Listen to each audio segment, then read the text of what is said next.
This is Morning Breath, your drive time devotion sure to jumpstart your day. Hosted by Pastor Matt and Jessica Stallbaum.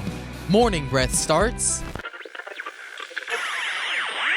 now. Hey, what's up and welcome to Morning Breath, your drive time devotion sure to jumpstart your day. My name is Matt and this is Jessica, and we're glad to be your video hosts. Of course, this is a radio show and a podcast as well, but we do record Monday's show and put it on video on the East Coast Facebook page. So I would encourage you to take part in that by joining East Coast Christian Center on their Facebook page, follow them, and you can be a part of this as well.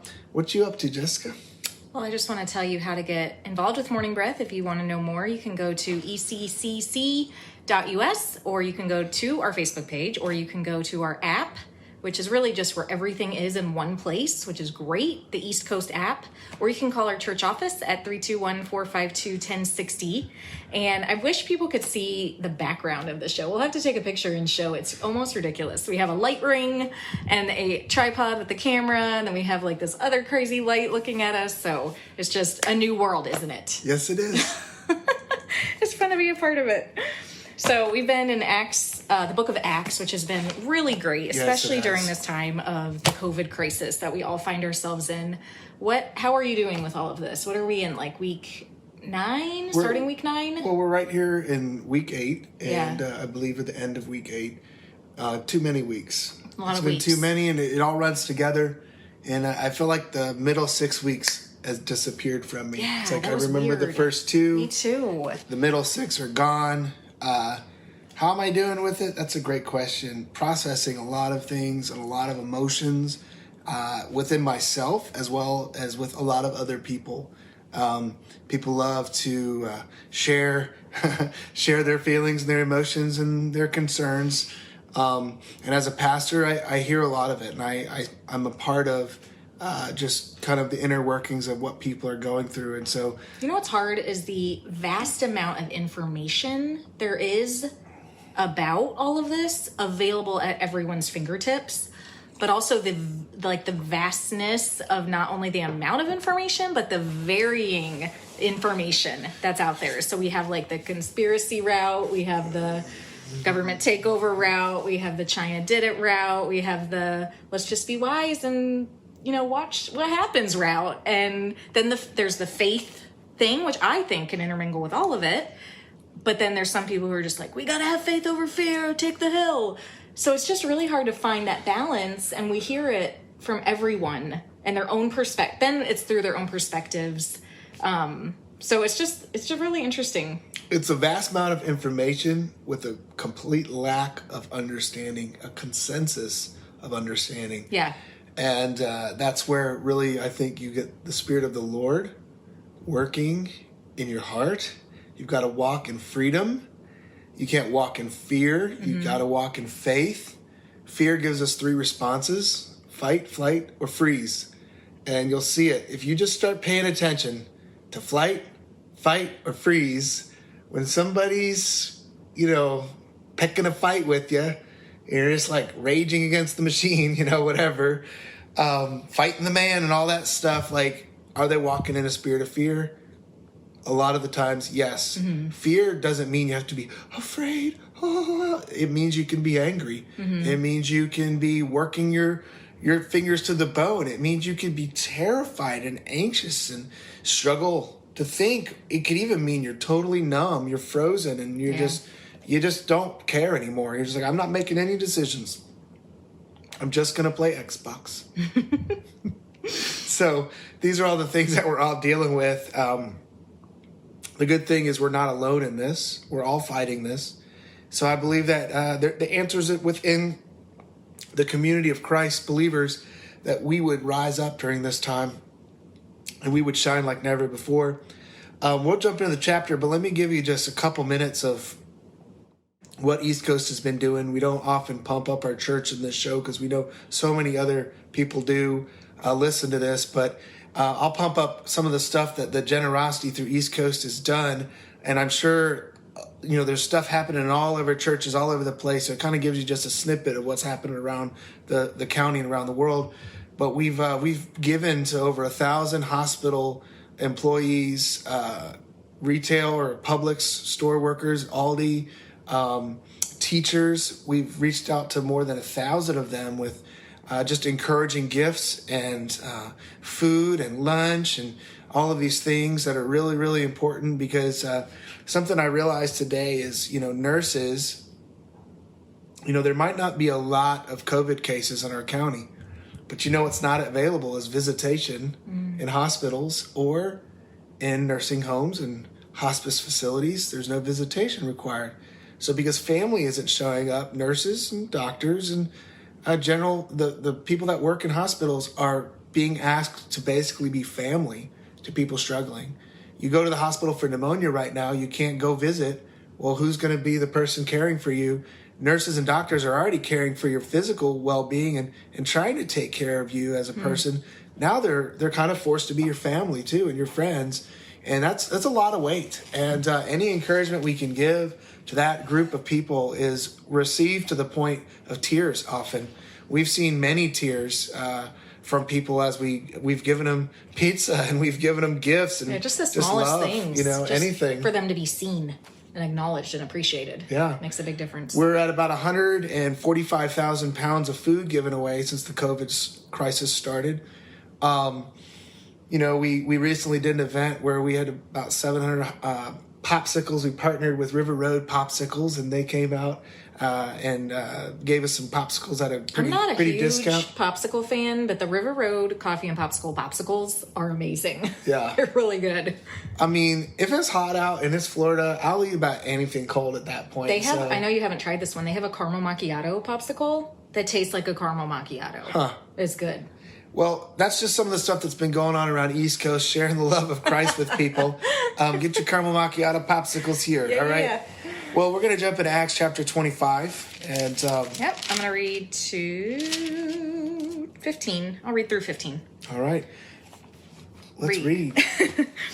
Now, Festus arrived in the province, and 3 days later he went up to Jerusalem from Caesarea Maritima. And there in Jerusalem, the chief priests and the leading men of the Jews brought charges against Paul before Festus, and they repeatedly pleaded with him, asking as a concession against Paul that he would have him brought to Jerusalem, meanwhile planning an ambush to kill him on the way. Festus answered that Paul was being held in custody in Caesarea Maritima, and that he himself was about to leave shortly. So, he said, let those who are in a position of authority among you go there with me, and if there's anything criminal about the man, let them bring charges against him. Now, after Festus had spent no more than 8 or 10 days among them, he went down to Caesarea, and on the next day he took his seat on the tribunal, the judicial bench, and ordered Paul to be brought before him. After Paul arrived, the Jews who had come down from Jerusalem stood around him, bringing many serious charges against him, which they were not able to prove. While Paul declared in his own defense, I have done no wrong and committed no offense either against the law of the Jews or against the temple or against Caesar. But Festus, wishing to do the Jews a favor, answered Paul, are you willing to go up to Jerusalem and stand trial there in my presence before the Jewish Sanhedrin on these charges? Paul said, I am standing before Caesar's tribunal where I ought to be tried. I have done nothing wrong to the Jews, as you also very well know.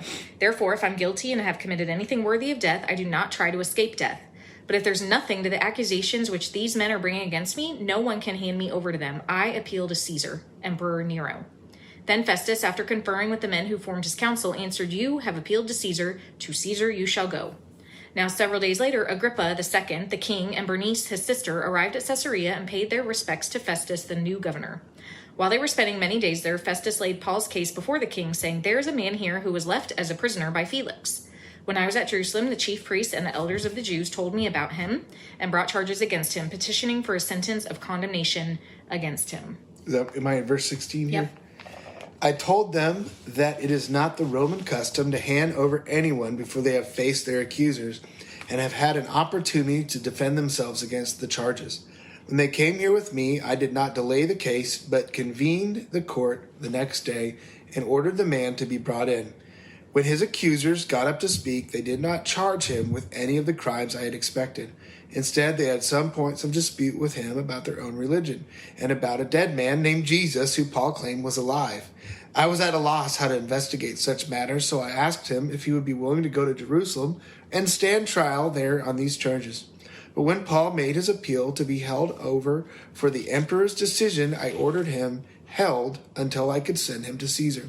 Then Agrippa said to Festus, I would like to hear this man myself. He replied, tomorrow you will hear him."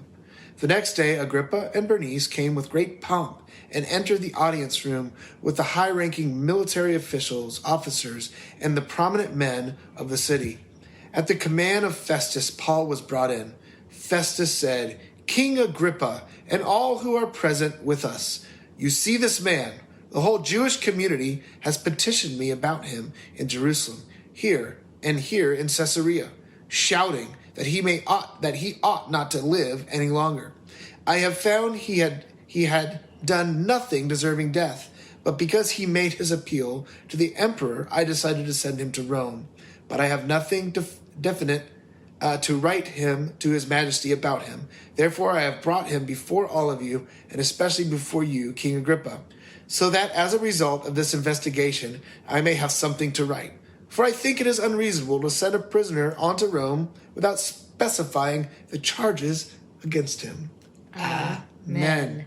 What's interesting about all these chapters, especially towards the end of Acts, is they really run together. So the last time we did Morning Breath on Monday, Acts 21, it was like ended on a cliffhanger, like, and he said, and you had to read the next chapter to find out what he said. And it's kind of the same with this. Like, Paul's about to be brought before Agrippa, the king, and he's going to give this whole speech, but, you got to read your Bible. It's so fascinating. Isn't it interesting? It is. So good. What stuck out to you, or do you want me to start? Oh, just some stuff. Basically, I've been pretty much hearing anybody in business right now, anybody working with the government, anybody working with school board, anybody in business, even within our own church, we are having a lot of discussions.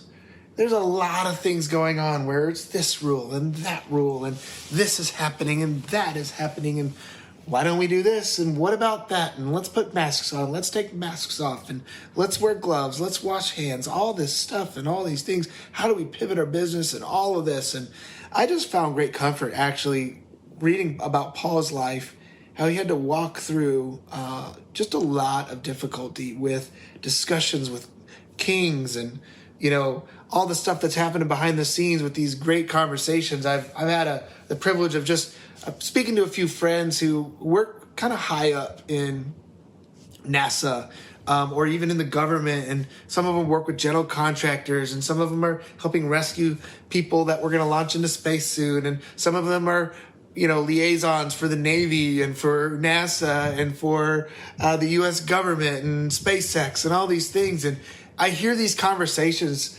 that they have to go through about them. I don't really not in the conversations because it's not my world, but I hear about the conversations. And I hear the same thing. They're all frustrated and they're all frustrating.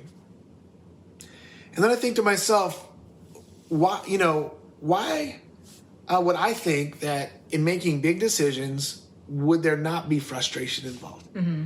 Like, it should all be so easy and all that stuff. And it's just not easy. There's a lot of difficulty in life in making big decisions, especially when big things are on the line. We're about to launch people into space, and it's going to be hard, right? We're talking about churches meeting again all across the country and all of that. The decisions are going to be difficult. Mm-hmm. There's a lot of factors to consider. What do lawyers say? What does God say? What does the government say? What's the Bible say? You're just like, should my business pivot? Well, that's a pretty life-altering decision. Probably necessary. That's difficult. Anytime you enter into new territory, you're entering into the unknown, you're pioneering something, or you don't have a great model in front of you, and you can't really do a lot of real-time research, and those decisions are going to be difficult. And the encouraging part is that's really who God has called us to. The Bible really does say that we are each called to the time that we're in. Mm-hmm. We're called for this moment. Esther was called for such a time as this. You're called for such a time as this. The disciples were called to turn a generation upside down when Jesus had died and rose again and went to heaven. They were called for that. You're called for this time. Paul was called to go through this. Mm-hmm. You are called to go through this life that we live. Your children that are going to be born or have been born are going to be called for their time, when it's their time to lead.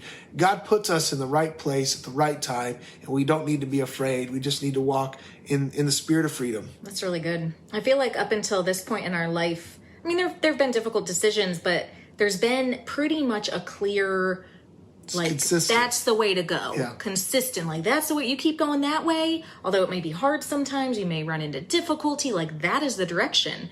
And I think now we're in this place that's so unknown and so uncertain, but I think we have to keep reminding ourselves. And what you're saying, we just need to have that as our trumpet cry. Like, we were called to this. God shows us. It says we were plucked out of eternity to live in this time and in this place. So, like, wherever you're living right now, I know my aunt watches from Michigan.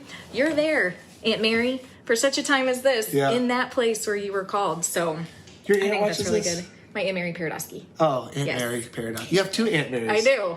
I love a lot of Aunt Marys. Maybe the other Aunt Mary will watch this too. I would love for her to watch this.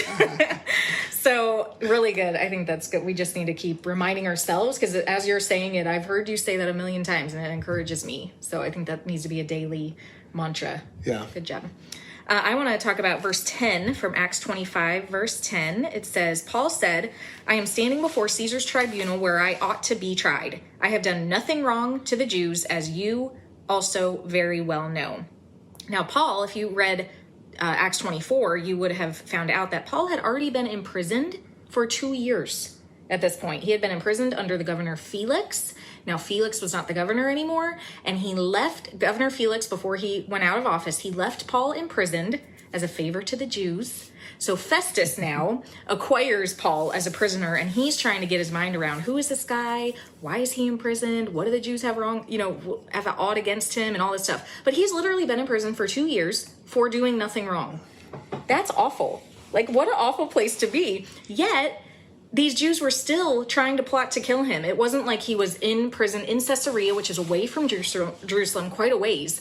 It was like not out of sight, out of mind. These Jews still were plotting and ready to kill him. And were, in fact, like the first thing they said to Festus was, bring him to Jerusalem so he can be tried there. Meanwhile, they're trying to plot to kill him. So it's like, first thing that I saw in this was grudges and bitterness are irrational. Mm-hmm. Like, for 2 years, these people, they didn't just forget it and be like, well, Felix is going to keep him alive. Like, we didn't stop thinking about it. No, these guys had a grudge against him. They had bitterness, and it was completely irrational, and it made no sense. And two, I see Paul still seems really calm and level-headed, but still bold. So he had perseverance. He had this inner peace, and I just think it was the grace of God. And so the question I asked myself, and I want to ask all of us, is, are we being any of these things right now? People would say we've been, quote unquote, imprisoned. Like, not really. We've been told to stay at home to be safe. Like, yes, it's been hard. Yes, there are things that are hard about it.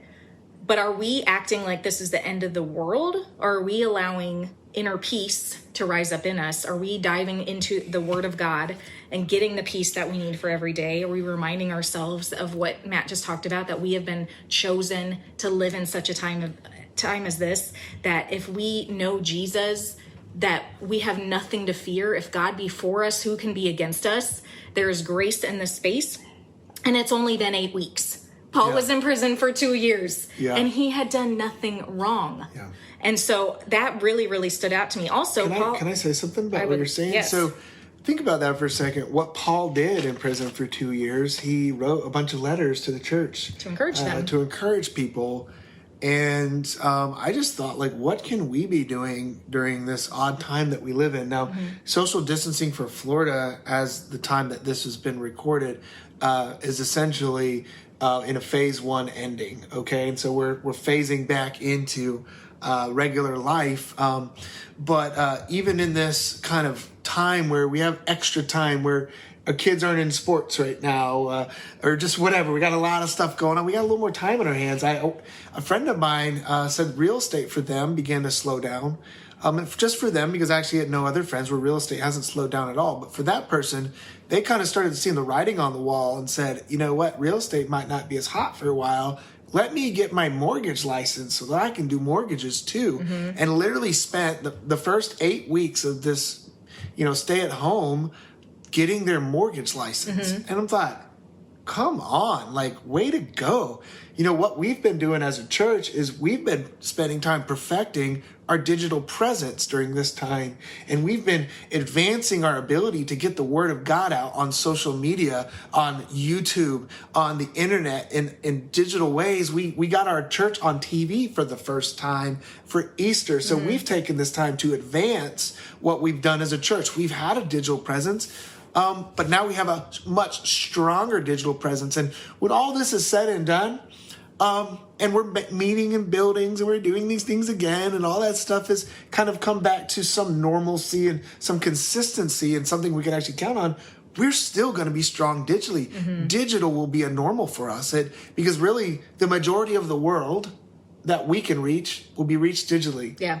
Whether we have 1,000, 3,000, 50,000 people coming to a church building, the majority of the world can be reached digitally. There's another 7 billion people out there that aren't going to walk into your church, right?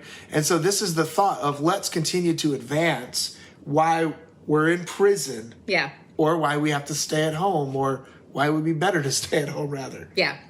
I want to say that also during this time, I think we can learn a lot about Paul's demeanor, knowing that he's been in prison for 2 years. He's not getting riled up. He's not yelling. He's not raising his voice. He's being very respectful, but he's also standing up for himself, and he's refusing to be bullied or manipulative or manipulated. He was respectful and calm, but he still was like, no, I need to be in trial here. You don't need to take me to Jerusalem. And he actually was listened to because he was respectful and calm. And for my application for this verse, for myself, was just wait well. Make good use of your time, like you were just talking about. Don't fret or be anxious. Savor the moments. But above all, trust God. So much trust can be birthed, and your faith can grow so much in this time. And if you leave this season with nothing else, maybe you didn't go get a mortgage license or didn't go. I've been doing, Hillsong College has been giving out free courses on the Bible. So I've been learning more about the Bible than I've ever known before, which has been really exciting. I've been learning about how to deal with anxiety and leadership, for instance. Yeah. I didn't go get a mortgage license, but I've been learning how to deal with, I'm going to the School of Hard Knocks, okay, which is dealing with people with anxiety, which is everyone, including myself. And anxiety is, just long story short, it's not, oh, I'm afraid, oh, I'm worried. Anxiety is what we do when our expectations aren't being met, and we do something. And so learning how to deal with that, I've been spending time doing that. So there's lots of things that you can do. You don't have to go to college or get a license, but you could. But you want to leave this season with something, and you something can look back more. and be like, not regret. Because if you just sit here and you wallow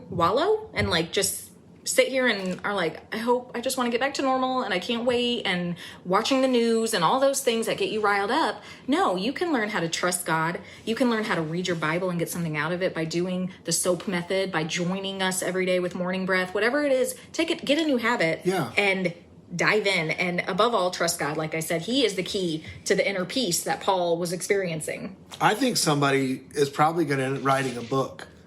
Probably a lot of books. A lot of people will do that. But I mean, someone's going to write a new book. Yeah. It's never written before. Someone's going to write some poetry. Songs are going to come out of this. Yep. New studies will come out of this. Research will come out of this. And this is people that are going to put some work in and get some things done. Yep. You know what I'm learning too is time management, and how many things are calling our names because we live in this digital age. So we have the world at our fingertips. So we have email on our phone. We have text messages. We have Messenger app. We have all the social media things that have notifications, and they're all calling our name. And this is not a new thing, but in this new season, I'm trying to be like, what can I get rid of? What can I just manage better? And email for me, I'm on day 2, I'm not checking it before 3 p.m. Smart. It is so hard. I cannot tell you how many times my muscle memory of my thumb has gone to my email app and I'm like, no, close it. I'm not doing that. But I am just trying to instill some new habits so that I can come out of this like a little healthier. Another thought, our church, we have just under probably 70 employees, including our daycare. It's just right about there. And we're actually been working really hard to ask our questions on some of our systems. Like, what are our big struggles right now? And one of those we found is communication. We're struggling with communication. We have too many ways to communicate. Yeah. And we have old ways and new ways and newer ways. And here we are. No consistency. Yeah, very lack of consistency, But here what we can do is we can reform our communication as an organization and work better and work harder at that and make our system work well. Next thing you know, people are happier, they're more efficient, things are getting done simpler and easier because the communication's there. These are all great things that we can work on. Yep. And I actually didn't have one verse, but it was kind of like the whole story of Acts chapter 25, where Paul's speaking, then Festus is speaking, then Agrippa is speaking, and Bernice is there, and it's just like, who are all these people? But they all had a part to play in Paul's story and in Paul's conflict that he was currently dealing with. Yeah, I agree. Well, we have been in Acts 25. Thank you so much for joining us. And Morning Breath will be in Acts 26 tomorrow, so make sure to join us then. And we will see you next Monday. That's right. See you then. Bye. Thank you for listening to Morning Breath from East Coast Christian Center. We hope to see you at one of our locations this weekend. For additional information, such as service times, events, and more, please visit us at eccc.us. Thanks, and we hope you have a blessed day.